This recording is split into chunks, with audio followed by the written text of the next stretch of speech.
شاعر صحیح د اجازه سره بس ونی شي د یو ځانګړي اسلوب شاعر او د پښتو په شاعرۍ کې ډېر لوی اضافه کړې ده نثر کې هم او په ټیک صحیح تاسو شاعرۍ کې زما خپل تسکین مانیروال زما رشتہ دار او مور زموږ د کلي و زما ټول کې ده او زموږ په کلي کې کم از کم 12 کاله استادي کړې ده او زه دا ډېر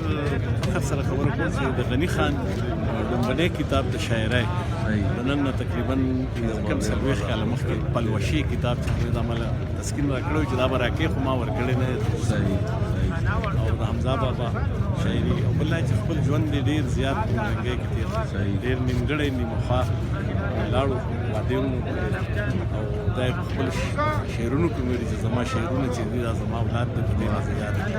اولاد یې ډېر مخسته کې د پښتو شاعرۍ کې ډېر اضافه کړې ده نسل کې شاعرۍ کې او په راتلونکي وخت کې به د پښتو ژبې زده کوونکي ډېر زیات فائدہ اخلي هغه ډېر زیات ډېر مخسته کې مننه دي ډېر مننه